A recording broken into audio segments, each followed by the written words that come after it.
So you had a pretty good year last year. You caught the biggest carp caught last year. I did, yeah, from the mighty Grenville in Cambridge, mate. Yeah, 65-12. Wow. Yeah, pretty phenomenal. Something I never dreamed of, to be fair, I must admit. How many carp in this country have been caught? We got a picture actually up on the screen now of it. How many carp in the country have been caught over that weight? Different fish, do you know?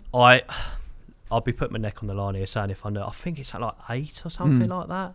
You're in a select club there, aren't you? With yeah, it's a bit of an elite club. I think I'm one of 3 anglers to have caught 2 different UK 60s. So sort of, I made it, mum. Do you know what I mean? So, you made it. Yeah. That's called Green 124. That's it. Yeah, Green 124. Yeah. Where does it get that name from?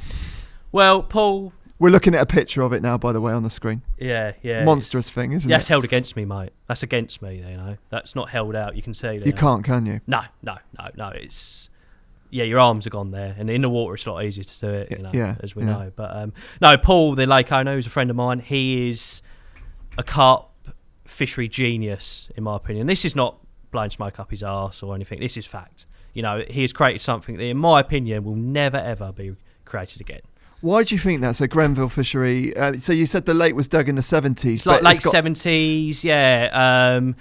Very flat bottom. There's a few sort of raised areas, predominantly sort of average depths of sort of 20 to 30 foot. So a really deep lake. Is it deep for the it's in Cambridgeshire, isn't it? So the lakes around there, are they all that sort of depth? Yeah, sort of normally teens, but you know, sort of they kept digging and digging for that one, obviously, and it runs alongside the A1, so obviously the gravel was used for that. And, so on, but it's a floodplain actually, that area, so it's naturally sort of gifted to us as a carp lake. And you know, sort of, I'm not going to tell Paul's story because that's his story, you know, of how he come about in that's for another day. But from what I've gathered from him, it was sort of sheer passion of wanting to have his own fishery, what he visioned of sort of 5-star plus carp fishing in the UK with monstrous fish, and selected, I think it's 4 different strains that he's got in there. What strains are they? He's got the heather fisheries, which are the big ones, the greens, you know, the 123 and 124. The Parker fish. He's got his own strain as well, and there's another one in there as well. Again, I'll be sort of telling the wrong information if I said that, but I'm pretty sure that's right. He's got the scaly. So I think that's sort of a back of his own strain mixed in. So, you know, all legitimate UK carp, mate. So real mixed bag, you know, real mixed bag. But, and those heathers, so they're sort of the same sort of percentages through the lake as well. Is there more of one strain than the other? It's more of the scaly ones now, because obviously the heathers are the older ones. But again, he's got all the records of it. It's so meticulous. It's like he can tell you when it's come out, the date, the time. You know, he's got growth rates and charts. We've got some growth rates there, Toby. Yeah, we've got one here, haven't we, Si? It's yeah, there you go. Look at it there. It's 12th of January 2005, 4 pound 8 ounces. Look at it, and 40 plus sort of zoom in there onwards. You know. Wow.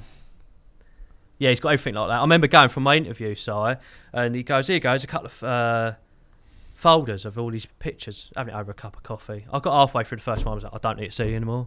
I don't need to see anymore. Yeah, I want to just fish. I know what's in here. You know, it's." And just that, and these fish are just they get. Is this one getting caught regularly as well, Bailey? About once, twice a year fish. That is mate. It? Yeah. It's see if you see 55-6 to Ralph, that was the year I got on. Start of the season, pretty much out of 10 that was, and it's just a consistent climb that fish. Copsey, then he had it out of 2. I remember him catching that, and that was it for that year. The date's wrong there for Bernard. It's 2019. It's just a misprint there. But when I heard that, I was like, "Oh my god!" Like it was expected as well. You know, it's like, when's it going to do it? But it done Green 123 to my mate Ipswich Lee at 61. Green 123. December. Right. He'd caught that. So he had done a 60 already, but I mean a bigger fish. So right. 2 60s at the time. Wow. And so you caught the 65, and then about a month or so after that, it's literally a month later. You caught a 61 pounder, which was called Green 123. So that was a 123. Yeah, so 123, 124, the 2 big ones, you know, when they were put in. So yeah, literally a month later. It was October the 5th, and then looking at that one now, November the 3rd. That one was, and that was at Swim 32. That was.